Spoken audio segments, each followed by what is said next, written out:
Hey, everybody, welcome to Quick Talk here on the Huddle, and I have Steve Schmidt with me.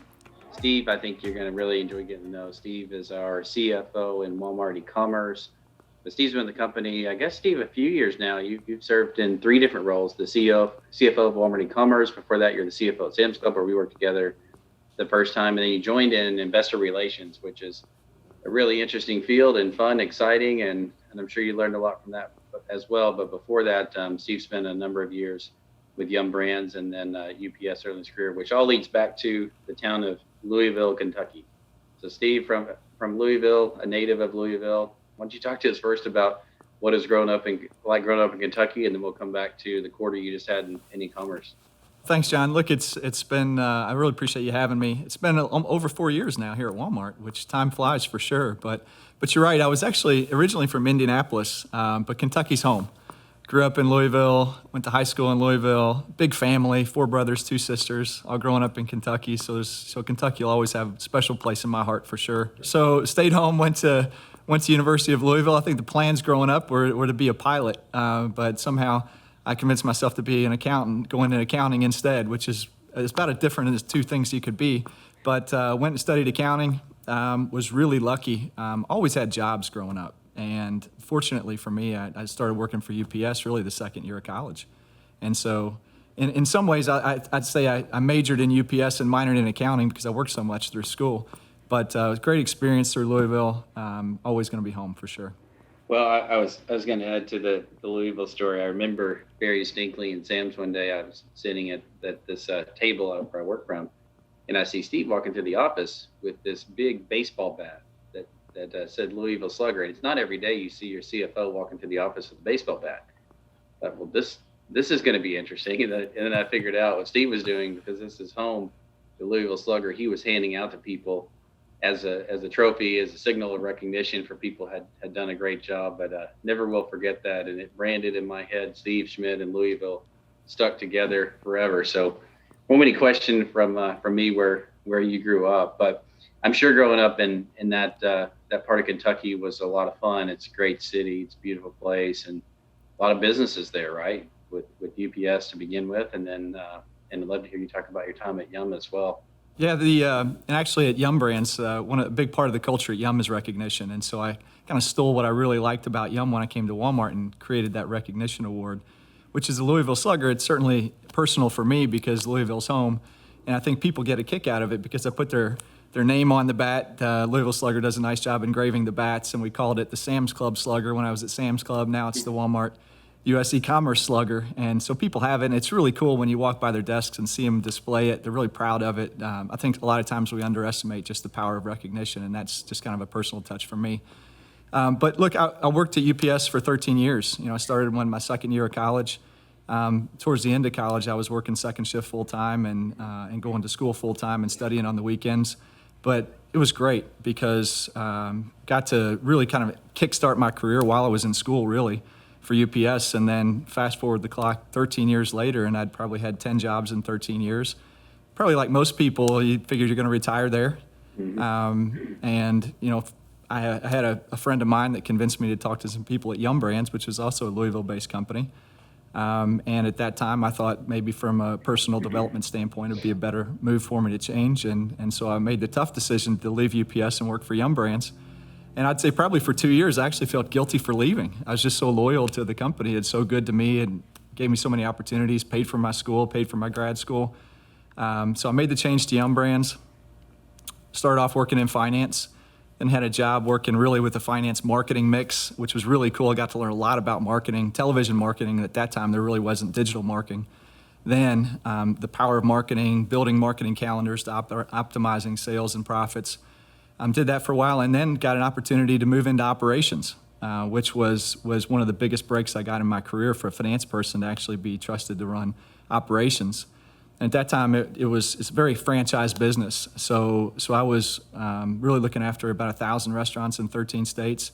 Learned a ton about leadership, ton about people, ton about operations, and did that for a year and a half, and then came back into finance to do the investor gig. So wound up doing that, working in strategy, and before I knew it, it was a decade at Yum Brands, and then I got a call from Walmart. So yeah, I was really fortunate to work for two really good companies before coming to Walmart. So yeah, wild variety from I want to be a pilot to being an accountant to running basically docks at UPS at night in schools and restaurants and here you are. Well, you guys yesterday in the announcement or our release had a 97% growth rate for the quarter, which is fantastic. I was telling Mark Laurie last night, I feel like I should have bought something extra at maybe just for the month end to try to help get to 100. 100 would have been an easier number to say when we said we just doubled it. But, all joking aside, 97% is a fantastic result in quarter. And there's a lot of people who are behind that number. So those things don't just happen. But love to hear about the quarter and the way the P&L turned out. Yeah, really, really happy with the second quarter. Really, the first half of the year, but more importantly, how the model's evolving. We talk about building really sustainable business, building a healthier business, and so far through the first half of the year, I'm really happy with our progress. But the customers want it. They want to receive goods multiple ways. And one of the strengths of Walmart overall, the towering strengths of Walmart, is our ability to give product and serve our customers in ways that other companies can't.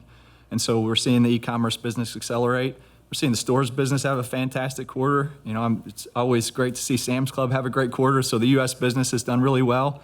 And we're strengthening our position, which to me, more than any quarter, I don't get too worked up in quarters, quite frankly. I just look at how the business model is evolving, and I think it's evolving in a way that's getting stronger, and that's what gives me the most comfort. Yeah, I agree with you because it was a combination of leverage and in any business when revenue grows, if your fixed costs are relatively flat, then the percentage of your sales that fixed costs represent goes down, and when you double it, then roughly that cuts it in half.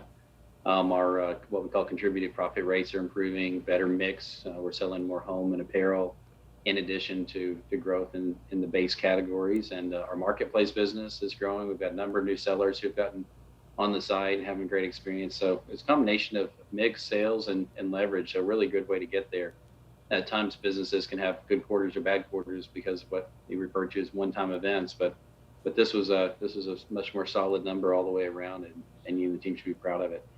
A few years ago, if we talked about e-commerce, we meant buying something at Walmart.com and then having it shipped to you, and that was the end of it. But today, when we say e-commerce, it includes a lot more than just Walmart.com and the direct-to-home business. Now, there are a number of ways customers can buy, whether it's picking up in a store or having something shipped from a store, fulfillment center, a combination of both. But you talk about the customer options and the complexity of what's in the background that you may not recognize if you're just buying from something from the company.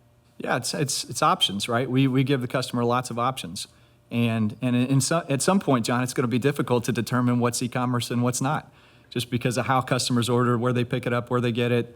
Our business model continues to evolve so much that we're making it so easy for customers to interact with us that it's just the lines are going to continue to be blurred.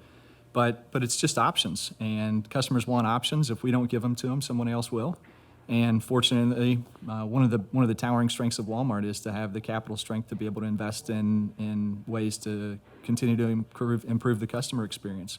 And so we're executing some businesses really well. We're learning a lot about others and learning as we go. And that's what's exciting about our business is we're going to take some swings. Some will work, some won't. But we'll continue to put the customer at the center and evolve for the customer.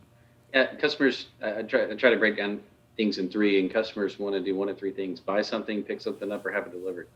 And behind that, all the different ways that needs to happen, that's on us. We've got to figure it out, and we'll continue to innovate. But, there are some great innovations this year.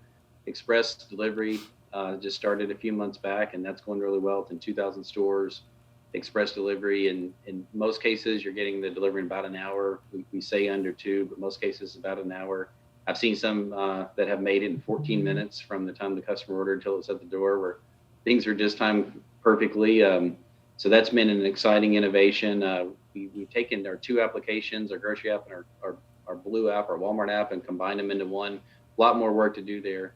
But those things are all good to see. And on behalf of the customer, hopefully over time, they'll see that things can become more and more simple, where you just decide, I'm going to buy it, I'm going to pick it up, or I'm going to have it delivered. And that's as much as they need to think about it. It seems like some meetings we're talking about it, literally a month from that meeting, it's live and it's starting to scale. And it's really impressive to see how fast we're moving in a lot of those initiatives.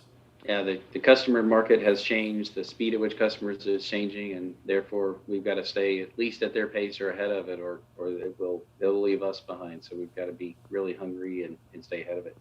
I was thinking about Steve, time at Sam's Club, reflecting on your stage presentation with Rob Gronkowski. That was fun, but I did enjoy seeing you there. And you're about the same size, roughly. So, other than well, he's a foot taller than you. Yeah, that was great. That was great. I loved it. I was preparing for the presentation and was probably a little naive that I gave a finance presentation and before I got to interview Rob Gronkowski and I should have known that my presentation really was totally meaningless because once we called Rob Gronkowski on stage, everything else I'm sure was forgotten. But he was a great sport. Yeah, It's interesting in reading about him a little bit. He and I both have 4 brothers growing up, and yeah, other than and looking at the pictures on stage, it was pretty interesting to see the two of us next to each other for sure. Yeah, all about perspective, but what you've done this last couple of years has made a big difference. And one of the things I learned from you early when we were working together, you were still in IR and I was in Sam's, is how to just make sure when you're communicating and you do this, Phil, is just make sure there's a decent balance of hope and reality. Make sure that people know the things that teams are doing well, recognize people need recognition, and nobody comes in and does this all just for a paycheck. They're doing it because they want to make a difference, and it's important that people know that they did make a difference. And then the reality is there's always more to do. In retail, it's a high transaction and a low margin business, so it's mostly imperfect, just the way it works out.